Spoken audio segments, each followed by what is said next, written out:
Good morning all of you. आप सभी का स्वागत है हमारे यूट्यूब चैनल AR एडवर्ड्स पर। तो आज हम यहाँ पर जो टॉपिक डिस्कस करने वाले हैं वो है जैन धर्म। ठीक है, आप लोगों ने कल हिस्ट्री की क्लास जरूर ली होगी और जिन्होंने नहीं लिया वो प्लीज़ जाके हिस्ट्री का इसका पार्ट फर्स्ट देखें। उसमें वैदिक काल और बौद्ध धर्म अच्छे से डीप में बताया गया है, जो सभी कम्पिटिटिव एग्जाम के लिए मोस्ट इंपॉर्टेंट टॉपिक होता है। ठीक, तो उसे ज़रूर जाके एक बार देखिए और लाइक भी कीजिएगा, शेयर भी कीजिएगा, सब्सक्राइब भी कीजिएगा। चलिए सबसे पहले ये जानते हैं कि जैन धर्म में ये जैन शब्द प्राप्त कहाँ से हुआ। तो जो जैन शब्द प्राप्त हुआ है ये जिन से प्राप्त हुआ है। अब जिन का मतलब क्या होता है? जिन का मतलब होता है इंद्रियों पर विजेता। ठीक है, इंद्रियों का विजेता या फिर इंद्रियों पर विजेता प्राप्त करने वाला। अब इंद्रियां कितनी होती हैं? इंद्रियां 5 होती हैं। कौन कौन सी? आँख, कान, नाक, जीभ और त्वचा, ये 5 इंद्रियां होती हैं।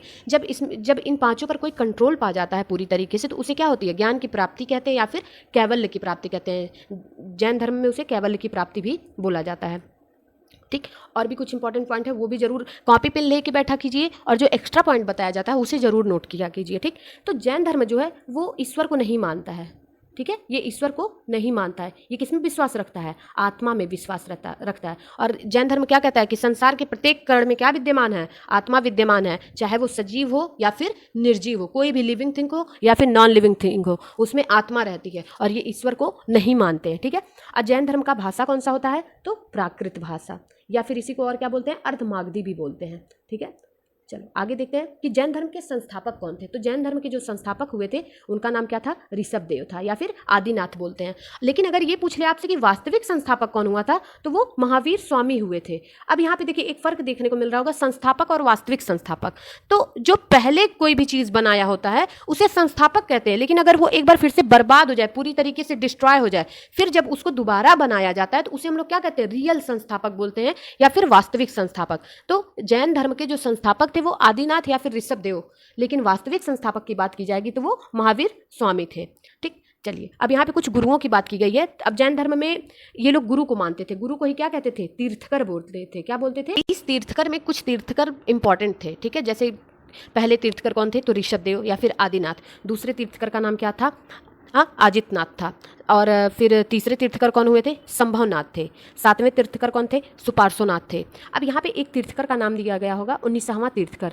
ठीक है, 19वें तीर्थकर जो हुए थे वो कौन थे? मल्लीनाथ, जिनका क्या नाम था? मल्लीनाथ। अब इन पे कुछ विवाद है, कुछ लोग इन्हें क्या मानते हैं? फीमेल मानते हैं और कुछ लोग इन्हें क्या मानते हैं? मेल मानते हैं। ठीक है, तो जैन धर्म आगे चल के 2 संप्रदायों में बढ़ जाता है, एक श्वेतांबर कहलाता है, एक दिगंबर कहलाता है। तो श्वेतांबर के लोग इसे क्या मानते हैं कि जो मल्लीनाथ थे वो महिला थे, लेकिन दिगंबर संप्रदाय के लोग कहते हैं कि नहीं, ये पुरुष थे।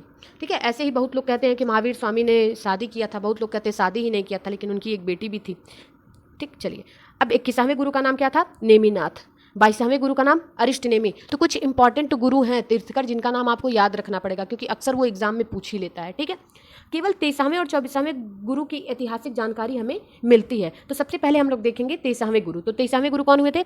पार्श्वनाथ हुए थे। ठीक है, अब इनका प्रतीक चिन्ह क्या था? पार्श्वनाथ का प्रतीक चिन्ह इनका था सर्प। ये याद रखिएगा आप लोग, इंपॉर्टेंट होता है ये भी। ठीक है, अब पार्श्वनाथ के पिता का नाम क्या था? अश्वसेन था। ये कौन थे? काशी के राजा थे। ठीक, आगे देखिए इनकी माता का नाम क्या था? इनकी माता का नाम था वामा। अब पार्श्वनाथ जी जो है इन्होंने ज्ञान की प्राप्ति कहाँ पे की थी? सम्मेद नामक एक पर्वत है, उसकी चोटी पर इन्हें ज्ञान की प्राप्ति हुई थी। ठीक, ऐसी बहुत सी चोटियां थी। ठीक है, जैसे कि इसी शिखर पर 20 और चोटियां थी जहाँ पे 20 लोगों ने और भी ज्ञान की प्राप्ति की थी, लेकिन वहीं पर एक सम्मेद शिखर नामक चोटी थी, पारसनाथ चोटी जो है, उस पर किसको प्राप्ति मिली थी ज्ञान की? वो पार्श्वनाथ जी को मिली थी। आगे बढ़ते हैं। अब पार्श्वनाथ ने ही 4 व्रत दिए हैं। देखिए 5वां व्रत जो है महावीर स्वामी जोड़ते हैं, जिसको क्या बोलते हैं? ब्रह्मचर्य बोलते हैं। लेकिन उसके पहले केवल जैन धर्म में 4 व्रत हुआ करते थे। कौन कौन से थे? तो सत्य था, अहिंसा, अस्तेय और अपरिग्रह। ठीक है, ये कौन दिया है? पार्श्वनाथ ने दिया है। चलिए आगे बढ़ते हैं। अब 24वें गुरु के बारे में पढ़ते हैं, जिन्हें हम लोग क्या कहते हैं? वास्तविक संस्थापक के रूप में भी जानते हैं, जो कौन थे? भगवान महावीर स्वामी। अब इनका बचपन का नाम क्या था? वर्धमान था।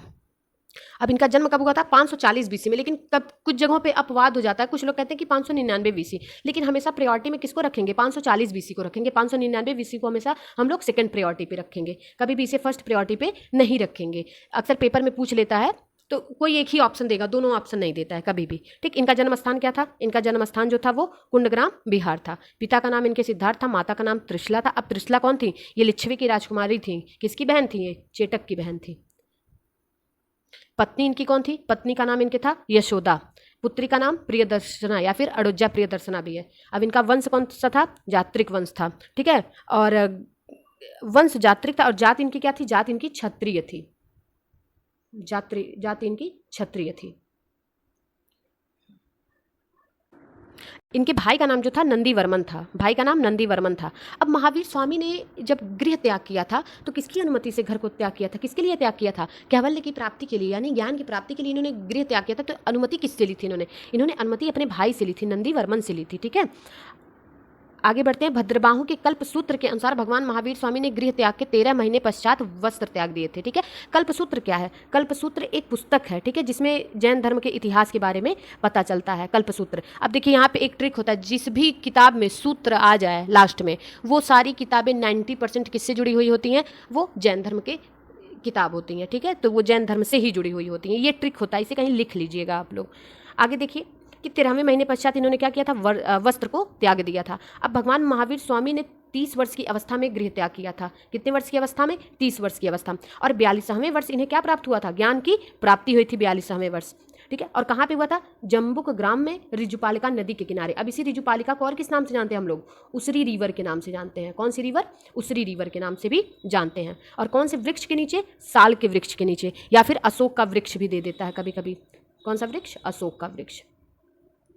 चलिए आगे देखें कि महावीर स्वामी ने सर्वप्रथम 11 ब्राह्मणों को उपदेश दिया था। कितने ब्राह्मणों को उपदेश दिया था? 11 ब्राह्मणों को उपदेश दिया था, जिन्हें क्या कहते हैं? गणधर कहा जाता है, ठीक है। इन्हीं 11 ब्राह्मणों को जो उपदेश दिए थे, इसी को गणधर कहा जाता है। अब भगवान महावीर की मृत्यु के समय केवल एक गणधर बचे थे। कौन था? वो सुधर्मंज थे, ठीक है। केवल यही एक जीवित थे और लोग 10 लोग की मृत्यु हो चुकी थी, ठीक है। अब भगवान महावीर का प्रथम शिष्य कौन था? जमाली। जमाली कौन था? इनका दामाद था, यानी कि अड़ुज्जा प्रियदर्शना के पति थे ये। भगवान महावीर के विरुद्ध पहला विद्रोह भी इन्होंने ही किया था। कौन? जमाली ने ही किया था, ठीक है। सबसे पहले शिष्य बने, सब कुछ सीख लिए, फिर इन्हीं के खिलाफ विद्रोह भी कर दिए थे। और भगवान महावीर के विरुद्ध दूसरा विद्रोह कौन किया था? तिष्यगुप्त ने किया था। किसने किया था? तिष्यगुप्त ने किया था, ठीक है। आगे देखिए, 72 वर्ष की अवस्था में पावापुरी में महावीर स्वामी की मृत्यु हो गई है, ठीक है। पावापुरी कहाँ पे है? बिहार में है। इनकी मृत्यु कब हुई? 72 वर्ष की अवस्था में हुई थी। अब एक पॉइंट और याद रखिएगा कि महावीर स्वामी 6 वर्ष तक ये नालंदा में भी रहे थे। कहाँ पे रहे थे? नालंदा में भी रहे थे। और इनकी मुलाकात वहाँ पे किससे हुई थी? आजीवक संप्रदाय के मोखली पुत्र तिस्य गोपाल से हुई थी, ठीक है। और जब ये राजगृह पहुंचे थे तो वहाँ पे इनको ही ज्ञान की प्राप्ति होती है, ठीक। तो ये 6 वर्ष नालंदा में भी रहे हैं। आगे देखिए, भगवान महावीर ने 5वां व्रत दिया। 5वां व्रत क्या है? ब्रह्मचर्य। और 4 व्रत कौन से थे? सत्य, अहिंसा, अस्तेय और अपरिग्रह। अस्तेय मतलब होता है चोरी ना करना, अपरिग्रह का मतलब होता है धन ना जुटाना। और ब्रह्मचर्य किसने जोड़ा? महावीर स्वामी ने जोड़ा। आगे देखते हैं क्या लिखा है। अणुव्रत गृहस्थ आम आदमी, ठीक है, और महाव्रत मुनि लोग करते थे, ठीक है। अब महावीर स्वामी ने व्रतों को भी 2 भागों में बांटा। एक अणुव्रत जो गृहस्थ जीवन, जो आम नागरिक जीवन जीते हैं, जो अपना घर बसाते हैं, ऐसे लोग, और महाव्रत मुनि लोग, ठीक है। अब ज्ञान के प्रकार कितने हुए थे? तो ज्ञान के प्रकार जो थे यहाँ पे, एक था मति, यानी कि इंद्रिय जनित ज्ञान। ये किसको होता है? इनके अनुसार ये था कि ये ज्ञान पशुओं को भी होता है। दूसरा ज्ञान क्या है? श्रुति, यानी कि सुनकर होने वाला ज्ञान। तीसरा ज्ञान क्या है? अवधि, दूर देश का ज्ञान। चौथा क्या है? मन पर्यय, यानी कि किसी के मन की बात को जान लेना, ठीक। और 5वां ज्ञान क्या है? यहाँ पे कैवल्य कर लीजिएगा आप लोग, कैवल्य नहीं होता है, कैवल्य यानी कि अंतिम एवं संपूर्ण ज्ञान, पूरा ज्ञान की प्राप्ति हो जाना। देखिए आगे बढ़ते हैं त्रिरत्न के बारे में, ठीक है। तो जैन धर्म में कितने रत्न थे? त्रिरत्न थे, ठीक। त्रिरत्नों के नाम क्या है? सम्यक ज्ञान, सम्यक दर्शन, सम्यक आचरण, ठीक है। आगे देखिए, अनेकांतवाद, यह जैन दर्शन का तत्व मीमांसीय सिद्धांत है। कौन सा सिद्धांत है? तत्व मीमांसीय सिद्धांत है, ठीक है। इस जगत में अनेक वस्तुएं, देखिए इसका अर्थ क्या होता है अनेकांतवाद का। इस जगत में अनेक वस्तुएं हैं एवं प्रत्येक वस्तु में अपने अनेक गुण होते हैं, ठीक है। इनमें से कुछ गुण नित्य होते हैं एवं कुछ गुण परिवर्तनशील होते हैं। यानी कि इस दुनिया में जितनी भी वस्तुएं हैं, हर किसी में कुछ ना कुछ गुण होता है, ठीक है। कुछ गुण ऐसे होते हैं जो नित्य होते हैं और कुछ गुण ऐसे होते हैं जो समय के साथ क्या होते हैं? परिवर्तनशील होते हैं, ठीक है। आगे देखिए, ये इंपॉर्टेंट फैक्ट उतना है नहीं, लेकिन ये इंपॉर्टेंट फैक्ट है स्यादवाद, ठीक है। ये जैन दर्शन का ज्ञान मीमांसीय सिद्धांत है। कैसा सिद्धांत है ये? ज्ञान मीमांसीय सिद्धांत है, ठीक है। अब जैन दर्शन के अनुसार इस जगत में अनेक वस्तुएं एवं प्रत्येक वस्तु के अनेक गुण हैं। इसमें भी यही पॉइंट लिखा गया है। लेकिन हमारी बुद्धि न तो जगत की सभी वस्तुओं को पहचान सकती है एवं न ही वस्तु के सभी गुणों की पहचान कर सकती है। यह बुद्धि की सापेक्षता का सिद्धांत है। कौन सा? स्यादवाद। स्यादवाद कैसा सिद्धांत है? ये बुद्धि की सापेक्षता का सिद्धांत कहलाता है। हमारा ज्ञान सदैव देश काल परिस्थिति के सापेक्ष होता है, ठीक है, यानी कि जैसा देश होता है, जैसा काल होता है, जैसी परिस्थिति होता है, उसी के अनुसार हमारा ज्ञान होता चला जाता है, ठीक। जैन धर्म में इसे 7 जन्मांत के उदाहरण द्वारा समझाया गया है। कितने जन्मांत के उदाहरण के दौरान? 7। आगे बढ़ते हैं। जैन धर्म कर्मफल एवं पुनर्जन्म में विश्वास करता है। किसमें विश्वास? अब आपसे यहाँ पे क्वेश्चन पूछ सकता है कि क्या जैन धर्म पुनर्जन्म में विश्वास करता है? तो हाँ, करता है। क्या जैन धर्म ईश्वर में विश्वास करता है? नहीं करता है। क्या ये आत्मा को मानता है? हाँ, आत्मा को मानता है, ठीक है। अब जैन धर्म के अनुसार प्रत्येक वस्तु में क्या होती है? आत्मा होती है। अभी आपको ऊपर ही बताएं कि संसार में जितनी भी वस्तुएं हैं, चाहे वो निर्जीव हो या फिर सजीव हो, सब में आत्मा विद्यमान रहता है। आगे बढ़ते हैं। अब कुछ जैन संगीतियां देखते हैं, ठीक। तो सबसे पहली जैन संगीति कब हुई थी? 298 BC में हुई थी। कौन, किसके समय पे? चंद्रगुप्त मौर्य के समय पे। कहाँ पे हुई थी? पाटलिपुत्र में हुई थी, ठीक है। अब इसके जो अध्यक्ष थे वो कौन बने थे? स्थूलभद्र थे। उपाध्यक्ष कौन थे? भद्रबाहु थे। अब आप लोग सोचेंगे कि ये भद्रबाहु कौन थे, ठीक है। तो ये गणधर के अध्यक्ष हुए थे, ठीक है। महावीर स्वामी के मरने के बाद जो गणधर था उनका, यानी कि जो शिष्यों का गंधर्व था, जो समूह था, उसी को क्या कहते हैं? गणधर। तो उसकी अध्यक्षता कौन की थी? भद्रबाहु ने की थी, ठीक। और एक लोग और थे जो सुधर्मन नाम के थे। और स्थूलभद्र जैन संगीति करवाए थे। सबसे पहला जैन संगीति 298 BC में हुआ है, पाटलिपुत्र में। उपाध्यक्ष भद्रबाहु थे। अब दूसरा जैन संगीति कब हुआ? 512 AD में हुआ है। कहाँ पे? वल्लवी में हुआ है, ठीक। ये देवार्ध क्षमा श्रमण इसके अध्यक्ष हुए थे, ठीक। अब प्रथम जैन संगीति के बारे में कुछ पॉइंट देखते हैं कि जैन धर्म 2 शाखाओं में विभाजित हो गया। अब जब प्रथम जैन संगीति हुई तो इसी समय पे क्या हुआ? जैन धर्म 2 भागों में। अब यहाँ पे ये पॉइंट देखना कि आखिर में बटा तो बटा कैसे, ठीक है। तो उस समय पे जो जैन धर्म के अध्यक्ष थे वो कौन थे? भद्रबाहु थे, ठीक है। ये चंद्रगुप्त मौर्य के शासन के समय के थे। अब चंद्रगुप्त मौर्य के शासन के समय पे 12 वर्ष का अकाल भी पड़ गया था, ठीक है। अब चंद्रगुप्त जो थे भद्रबाहु के कहने पर ही क्या त्याग कर दिए थे अपने शासन का, और ये श्रवण बेलगोला चले गए थे, ठीक है। और संलेखना विधि के द्वारा अपने प्राण को त्याग दिए थे। तो 12 वर्ष बाद जब भद्रबाहु आए तो देखे यहाँ पे उन्होंने देखा कि कई लोग तो शादी भी कर लिए हैं, ठीक है। 12 वर्ष बाद देखा तो जिन लोगों ने शादी कर लिया वो अलग संप्रदाय को मानने लगे। अब जिन्होंने शादी नहीं किया वो अलग संप्रदाय को मानने लगे। तो ऐसे जो जैन धर्म है वो 2 भागों में बट गया। एक भाग कौन सा बना?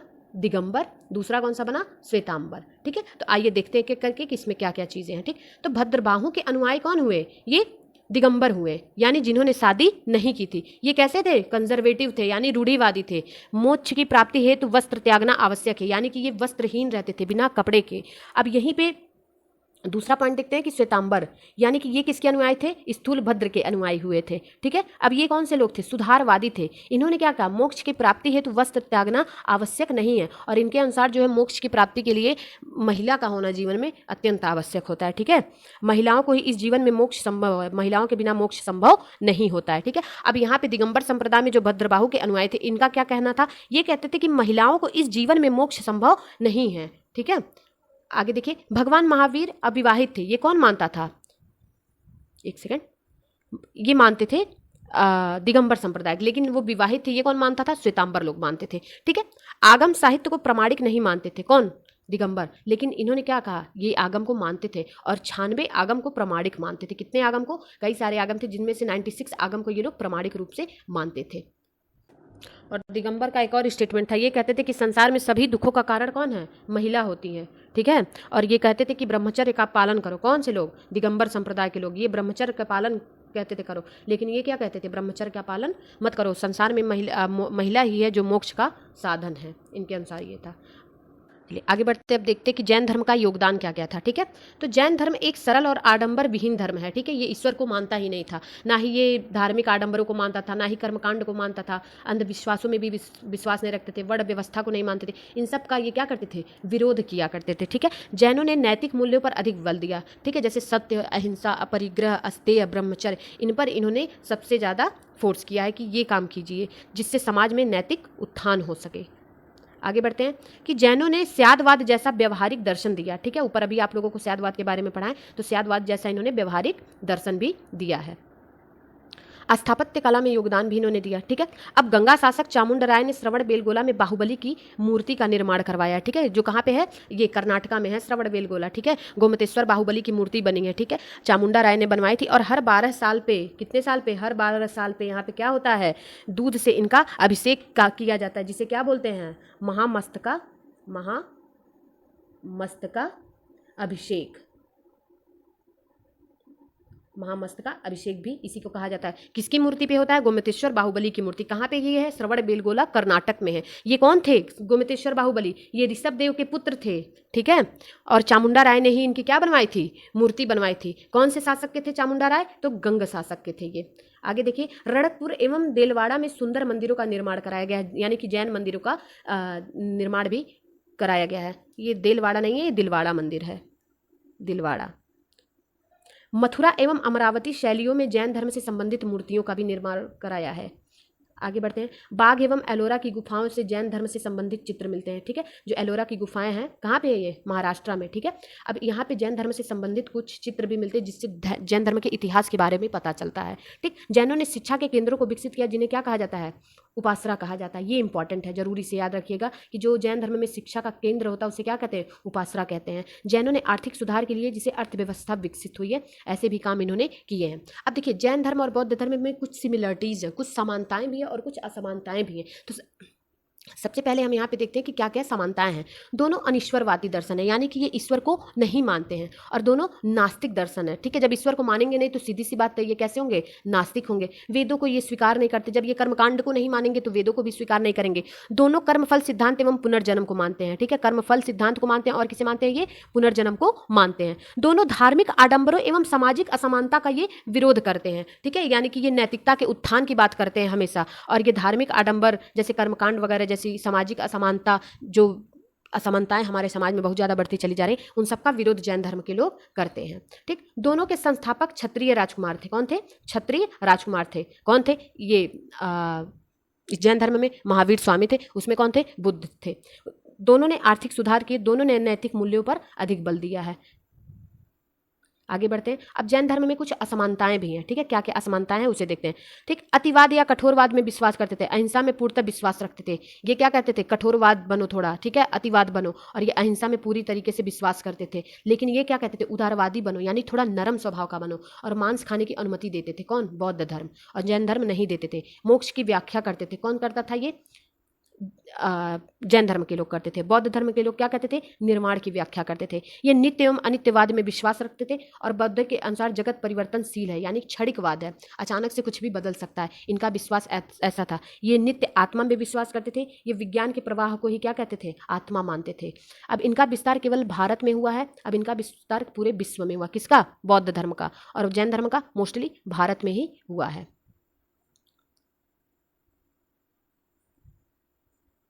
देखिए, यहाँ पे एक इंपॉर्टेंट फैक्ट भी दिया गया है कि 301 एडी में ईसाइयत स्वीकार करने वाला प्रथम देश कौन बना है? वो आर्मेनिया बना है, ठीक। आई होप आप लोगों को पसंद आया होगा क्लास। तो चैनल को लाइक कीजिए, शेयर कीजिए और सब्सक्राइब कीजिए, और आप कमेंट बॉक्स में ज़रूर कमेंट करके बताएं कि आपको कौन सा टॉपिक पढ़ना है। तो आप टॉपिक बताएंगे तो उस पर वीडियो ज़रूर बनाया जाएगा, ठीक। Thank you.